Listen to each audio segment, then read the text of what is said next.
Welcome to the Stephen Mansfield Podcast.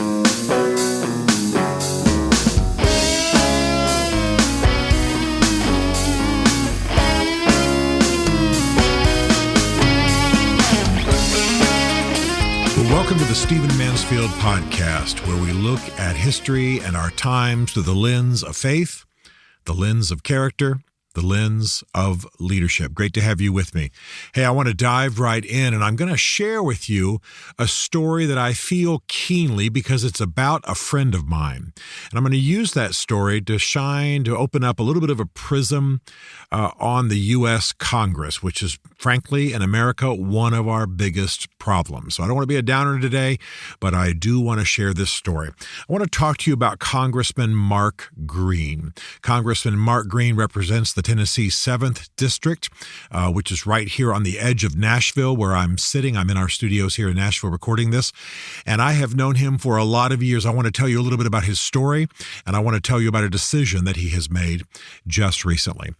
Mark Green is an American patriot, good Tennessee boy, smart, gifted, wanted to serve his country. Got appointed, they say, into West Point, attended there, was in a storied class of people. Mike Pompeo and a lot of other people, Stanley McChrystal and others were in that class. And so it's like an earlier class that is often described in these terms, a class on which the stars fell. That's the way they speak of some of the earlier classes that had some of the major generals and leaders and future presidents in it. So Mark got appointed to the United States Military Academy at West Point, did well, entered the Army, eventually earned a master's degree in systems management at USC, and became an Army Ranger. Served well as an Army Ranger, served with the 82nd Airborne right here at Fort Campbell, near where I'm sitting again. Fort Campbell's just outside of Nashville. And eventually, Mark went and got his medical degree at Wright State. So now he became a flight surgeon. He worked with a special operations medical unit. He was a high-ranking, much-valued, much-loved man in the American military, a doctor serving our troops, doing great things. He came to national prominence through a story that happened, sort of accidentally. When they pulled Saddam Hussein out of his hidey hole, we all saw that. He was literally in a hole hiding from U.S. troops and for those looking for him. Mark Green was the doctor who tended him, and they had conversations and spent time together. And Saddam Hussein, as you may have read in the newspapers, was rather chatty and talked to Mark Green about a great deal. In fact, Mark wrote a book about it that I hope you'll get.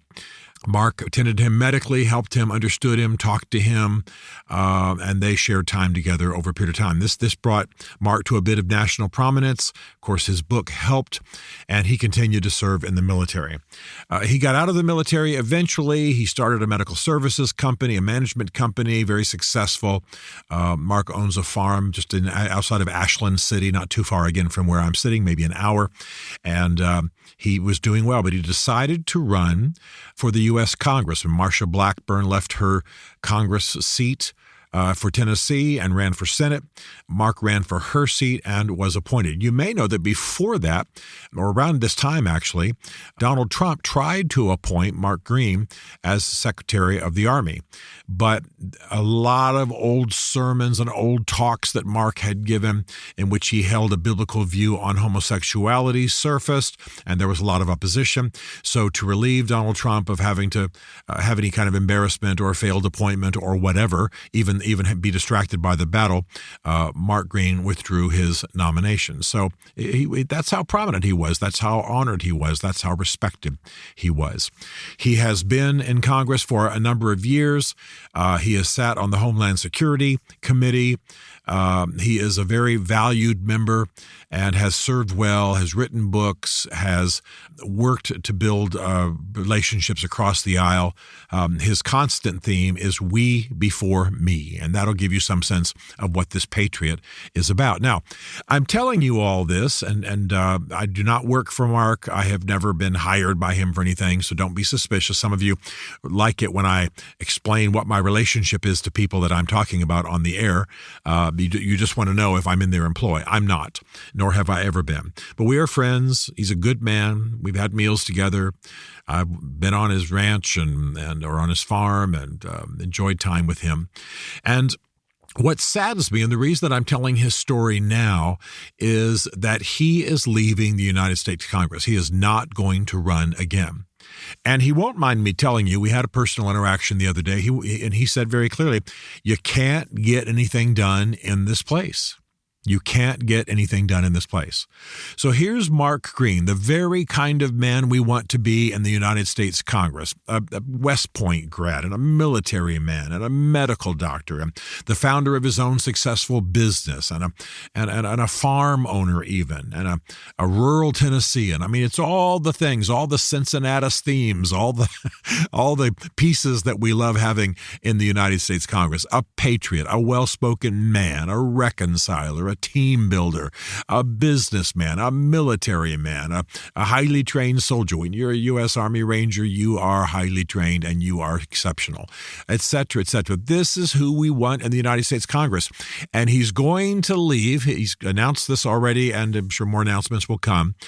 He is going to leave because, quote, he can't get anything done in this place. Now, there are others who feel this way, and I could have told their story, but I want us to ponder for a moment, and I'm going to be very pointed in my encouragement to you to act by the time I'm done with this podcast, because a lot of our problem in the United States is because the United States Congress is dysfunctional. You see, the Founding Fathers intended that the Congress would be the primary agency of government. The president would execute. He would be the executive officer, the chief executive officer, and also for speed purposes be commander in chief in the military, able to deploy troops, things of that nature. And that's why often presidents were military men. And the Supreme Court would decide what laws were constitutional and what weren't. That was the entire idea. In fact, if you've traveled to Washington, D.C. and toured the U.S. Capitol, you know that the Supreme Court met in one room in the basement of the U.S. Congress building, the Capitol building. That gives you some sense of what the role of the Supreme Court was. It was certainly a third branch of government, but it wasn't considered to be a major branch, a decisive branch, a branch that would make law or set national direction. And the president was certainly not to be the imperial president that we have today, the kind of imperial presidency we know today, where things are done by mandate and so on. He was meant to execute basically the laws coming out of Congress. But Congress was where the people's representatives met. Congress was where decisions were made. Congress where laws were crafted. Congress alone, for example, had the power to declare law, etc. But what's happened is that we have had an eroding of both the effectiveness and the checks and balances within Congress that would have allowed it to act quickly and decisively. It is possible now to get a law passed without having to assure how that law will be funded. Now, that used to be impossible. It used to be that you had to provide, I'm speaking in layman's terms now, that you had to show how it would be funded. You'd have to show the tax base. You'd have to present exactly how the financing would occur. You couldn't just pass a law and then say, well, somebody's going to pay for it. Or fiat money will pay for it, or funny money being printed by the Treasury will be paying for it. No, you had to show that. But you've also had weird laws passed by the extreme set. For example, right now, Speaker of the House Johnson is trying desperately to work out a reconciliation bill, a bill where there's bipartisan support for continuing funding. I think you know that on the last day of, or the first day of April, that the government, quote unquote, runs out of money. It's not exactly true. It just means that there's not an agreed upon budget from which to govern, and therefore technically money can't be spent. Therefore, the government shuts down. And this is when the press goes wild and shows people who can't get into buildings, tourists who can't get into buildings in Washington, D.C., people who are stuck outside of national parks and things like that, and people who supposedly are not getting paid. All of this to say that right now, Speaker of the House Johnson is trying to work with conservative Democrats, or at least moderate Democrats, to effect a budget. And he's being attacked by members on the right who are saying, and this, by the way, is Marjorie Taylor Greene, who is a strange person and likes to wield power. She has said that if this bill includes, or if this budget includes support for the war in Ukraine, support for the Ukrainian cause, that she will act to vacate the seat. This is one of these weird procedures that has happened in the Congress that's debilitating. It's possible for one member of the Congress to move that the seat, the Speaker of the House seat, be vacated. So even though the majority of the Congress is in favor of funding the war in the Ukraine at some level, one congresswoman known for her extremism can move on the floor for the seat to be vacated. And there will be what we saw earlier with Speaker of the House McCarthy. There will be a move to try to remove him by some that at least will come up for a vote. You'll have other people vying for the seat. It throws the House into chaos. And all Speaker Johnson's trying to do is affect a bill that has bipartisan support, which, by the way, given the split of Congress, is pretty much necessary. So do you see that things can't get done? Things can't move forward. It's frustrating. You've got good, talented people who could be very happy in the private sector, and they're up on the Hill trying to serve the country, and they can't get things done. And in the Republican Party, of course, it's the extreme right. I'm conservative. I've said that many, many times. Don't think that I'm, going left, as some of you might say, and opposing the right. But the far right is holding the GOP hostage. Not only is that happening with Donald Trump, but it's also happening with members on the extreme right who can flip certain levers and completely gag the Congress and keep it from acting. So we have a crisis, and it is that we're going to need government to function quickly and effectively as much as ever, if not more, in the coming years. We need for Congress to act on a number of things. You can't believe the things it can't get done. You know that one congressman from Texas, I believe he was from Texas, kept military appointments from happening for months. And as a result, you had generals who couldn't get appointed. You had battalions that couldn't get led right divisions. You had dysfunction in the Pentagon. The Joint Chiefs were making it very clear this is hampering us, all because of one congressman. Now, I happen to believe in that congressman's cause. I did not agree with his procedure. He did this over military funding of abortion, a cause he cared very much about, and so do I. But he should not have chosen this way to do it. You don't want to hamstring our military when we are in peril worldwide more than we've been in a while, quite frankly. The possibility for the outbreak of war, as I've reviewed in earlier podcasts, is pretty severe. So what I want us to keep our eye on is the dysfunction of Congress. The Supreme Court, whether you agree with them or not, is functioning just fine. The presidency is overbloated and imperial, but that's not where a crisis is happening. At least the president can act when he wants to. I don't happen to agree with this president on very much, but he's at least is capable of action and has shown that, as have recent presidents. But the Congress is a dysfunctional organization that has a hard time getting things done. And I'm not talking about the role of the Senate in cooling things off with the House. I'm not talking about the normal checks and balances that keep extreme and overheated action from taking place. I'm talking about just getting a budget done. I'm talking about just getting anything done. I'm talking about protecting the country. I'm talking about the basic function of Congress. And we've got a crisis. I don't believe in being alarmist and screaming on this podcast about how bad things are and then getting off the air. That's not my point. But I want to say to you that you all of you who are Americans, and this podcast is heard worldwide, and I'm grateful for that. Welcome. But I want to say to those of you who are Americans and are represented by people in Congress, House, and Senate, I want you to contact your member of Congress and push for these things, to these log jams to be broken. I want you to consider that we have a highly dysfunctional Congress.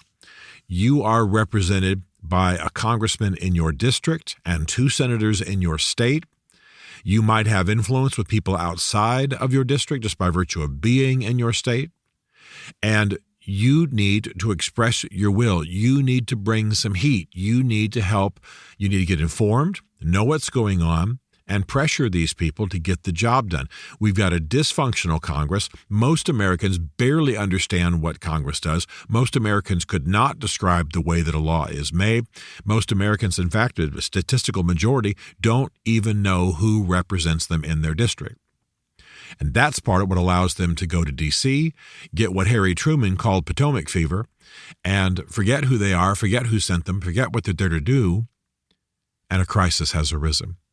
Second of all, in addition to, number one, you beginning to get informed and making your views and the pressure felt for your members of Congress, and I mean in sincere, heated ways, I want you to consider running. A huge number of, by the way, I know that some of you took that as run away from the country. No, I mean run for office, run for Congress. I hear from a huge number of you. Many of you are successful in business. You've got years of leadership. You care about your state. You've been there your whole life. Your family's lived there for generations. And there's no reason that you shouldn't consider running for office. It's time for the lowest common denominator to no longer be running for Congress and taking these seats. We need exceptional people like Mark Green. We need exceptional people like some of the other folks who lead. But I've spent a lot of time with senators, just happen to have a lot of senators as friends, a lot of congressmen, and we've sat around late in the evening and talked about how it's almost impossible to get anything done. And some of the people in the GOP who are vilified, Mr. McConnell's an example, are actually trying to get things done. But they're hampered by the Marjorie Taylor Greens and the extreme left and the Broberts and the Getzes. Gates, I think is the way it's said. I mean, these people can be shut down. Don't send somebody to Congress to tie up the proceedings. I mean, that's a betrayal of the country. That's attempting some kind of insurrection. Those of you Kurds and my friends from the Middle East who are from Detroit and from Michigan, the people in your district, some of your districts have sent atrocious folks into Congress, folks who call for the death of Jews, folks who betray the American cause, folks who want to violate the Constitution, folks who don't believe in American democracy. Fight it. Fight it. Why don't we have a good Kurdish representative coming out of Detroit? Why do we have the Squad? Why do we have people who betray us? How about upstate New York? Why do we have some of the people representing? Come on, let's get busy. Let's get involved. Let's run some good people. Don't be afraid of the press. Don't be afraid of the bludgeoning you're going to take. We're at a desperate hour in American history, and we need good people to run for office. We need good people to be in politics. And a lot of you who listen to this podcast are young. You're going to college. You're studying. Make sure that you learn. Make sure that you do a minor or a major politics, law, American government, history. Make sure you know these things because then you have the power to bring change. I've never held office, but thank God I have a pretty good hearing in Washington, D.C. I can get a lot of people on the phone. I can sit with them over dinner. I'm nothing special. But as a result, I'm able to shape events to some extent. And so make your decisions about your academics with the intention to lead. By the way, leadership degrees are good. You don't want to get just a leadership degree. Get a double major in American political science or pre-law and also leadership. Don't just get a leadership degree. I can talk to you about that offline. But get the degrees that help you understand what's going on in our society. Go to law school. Get your master's degree in public policy. Prepare to lead. Our situation is fluid. The doors are more open than they appear. If you're griping about Congress, if you're sitting around concerned about what's going on with this country, and you should be, then prepare to lead. I'm talking to you young folks. So some of you need to run. Some of you need to prepare to lead. All of you need to bring the heat to your representatives. And we as a society can get better. But a good man is leaving the Congress. Mark Green, Dr. Congressman Mark Green. I love him. I think he's going to try to exert influence in some other area of government, but he will tell you, as I'm sure he's going to say often, both before he leaves and after, it's hard to get anything done in that dysfunctional Congress that we have today. Let's fix it.